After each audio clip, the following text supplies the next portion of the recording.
Hey, it's John with Vision Advisors, and welcome to another Insight with Vision. In this edition, we want to talk about shorting the family tree and an often overlooked issue that comes into play, and that's forgetting the income needs of a spouse in retirement in the planning process.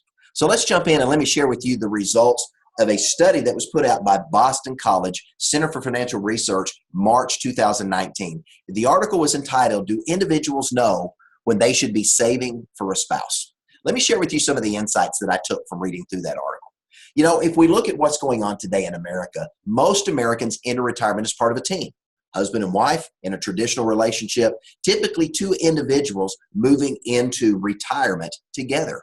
But one of the things that we see in looking analytically at how people are planning for retirement, oftentimes individuals are planning for retirement as if they weren't married, as if they were solo individuals, single, getting ready to move into retirement all by themselves. Now, why is this a problem? Remember, the odds are nearly 50-50 that at least one spouse of a couple age 65 today are going to live to at least the age of 90 or older during their retirement. So think about that. The odds are in the mid to upper 40s. So we're right at 50-50 there, that we're going to see at least one individual in the family likely live to at least the age of 90. And there's roughly a 30% chance thereabout that they could actually live to the age of 100. So what's the takeaway from that? As we've talked in previous episodes of Insight, retirement can last a long, long time. And now here's a key point, and I want you to write this one down. And if you're not using this statement with your clients, especially as you're having retirement conversations, it's a very simple but powerful statement you need to put in your portfolio, and that's this: you can only spend what you've saved. There is no magic genie in a bottle that you can go rub, and there is no magic printing press that you can go to print extra money for retirement. You can only spend what you've saved during your working careers. And for most people, they need to remember that total household savings has oftentimes got to cover two lives in retirement, the husband and the wife, again, in a traditional marriage. Now, the Center for Retirement Research study pointed out what is called a dual earner dilemma. And what is that dilemma? The fact that typically when we're looking at dual income earners in a family relationship, only one of those is typically contributing to a 401k. And as a result of that, that raises two key questions that were pointed out in the article. The first was this: is the saver that is contributing to a 401k giving consideration to how much money the other earner in the family, the non-saver, is earning? And is that being reflected in the amount of money that's being put away into that individual's 401k? And then the second question is this: does the saver need to save more? Because if the answer to the first question is no, I didn't consider the non-saver's earnings, then the answer to the second question is going to be yes in most scenarios, because you've got to be able to put enough money away so that you've got more to spend in retirement. Now, the CRR study itself found this, that 401k savers in a dual income family are typically not saving enough money to cover their income needs in retirement. Couples that have access to and are participating both in 401k, so that there's two 401k opportunities being funded, they're going to be saving more money. And the logical outcome of that is, if you're saving more, you're going to have more money in retirement. More money in means potentially more money out, borrowing, bad investments, or a market downturn. I mean, go ahead and throw that in there just as a caveat.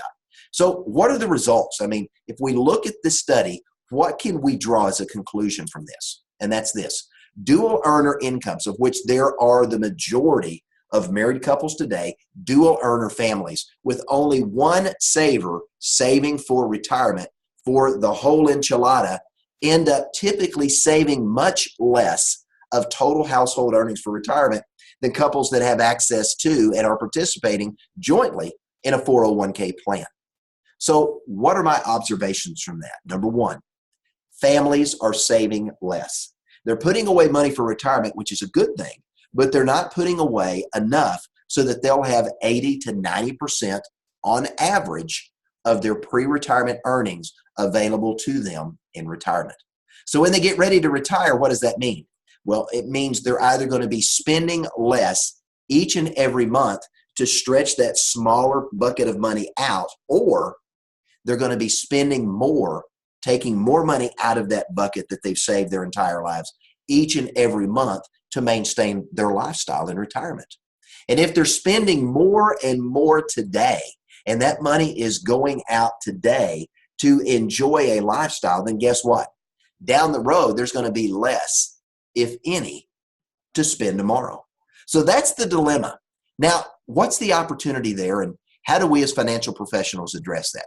Number one, it's a great opportunity to have a conversation to encourage your clients that are in a 401k to do that evaluation, to do that cost analysis and determine, am I saving enough if my other spouse doesn't have opportunity to be able to put money away for retirement?